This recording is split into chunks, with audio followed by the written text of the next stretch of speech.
Right, so if the economy is doing well, is it time to normalize interest rates and put them back up to conventional levels?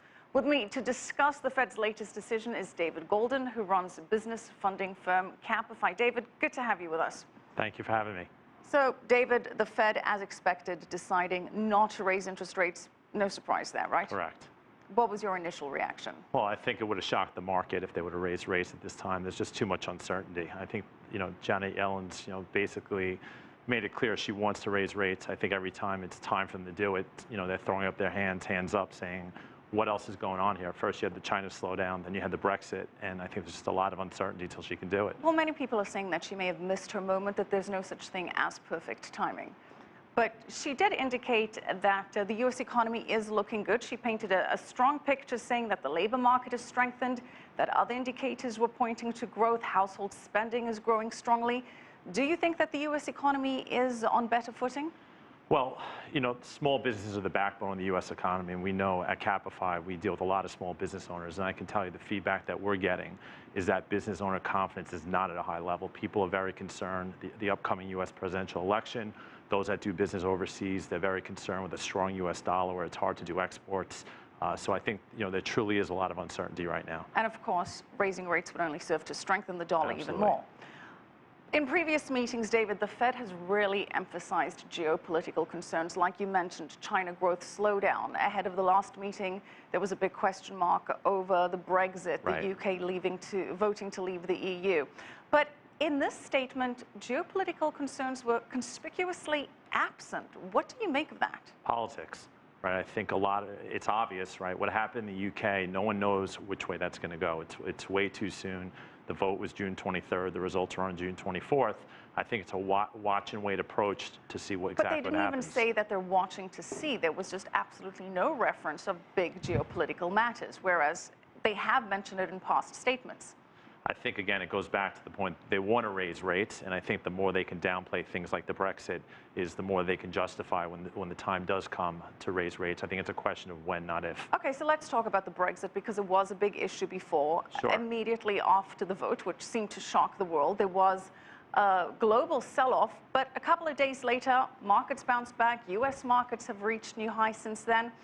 What's going on? Why is Brexit no longer an issue? Well, I think, first of all, the Brexit's 2 years away from the actual exit to the EU. They've yet to invoke the referendum or the article that actually allows them to leave the EU. We're in uncharted territories right now. No one's actually left the EU, an economy the size of the UK, and I think that's where a lot of concern is, uncertainty. So is it just a matter of kicking the can down the road? We'll worry about it when Article 50 is invoked and when it becomes more of a reality and just sort of not dealing with it at present? Well, I think the pound is priced. I mean, the pound plummeted from, I think it was trading around 148 the night of the vote, all the way down to, hit a low of high 1.2s. So I think it's priced in right now. And the hope is that it's trading in a range and will stabilize based on the fact that it will not be as bad as people think it is, leaving the EU. Will not be as bad. The Fed seems to think that things are looking pretty good here as well, saying in the statement that near-term risks to the economic outlook have diminished. What do you make of that? Well, again, I think it comes down to data. Until the data is released globally, whether it's, at what rate China is growing at or how much impact this has on the EU, on the UK's economy, I still think it's a watch and wait approach because while the Fed, it's too soon to tell. This whole event happened a little over a month ago, so I think we have to wait for economic data to come out. All right, watch and wait approach. But now the Fed is at risk of perhaps losing credibility here. In December, they told the markets to expect 4 rate hikes. In May, they sort of positioned us for a summer rate hike. Then they reversed course again. There's been a lot of flip-flopping. Absolutely. Do you think that they know what they're doing? Many people are saying that Yellen just doesn't have a clue. Well, in fairness to her, these are unprecedented events. Again, going back to the Brexit, we haven't had an event like that in ever. An economy that size that's really just caused a stir. And the sell-off of the stock market in January, I think it's the right timing. I think that news has to be good and that the stock market has to be strong right around the time of the Fed meeting.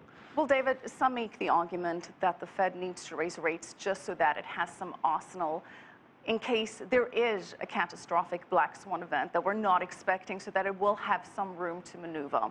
What do you think about it? Should it just do that? And can it do that and go against the trend of all other central banks, which have been reducing rates, some even going into negative territory?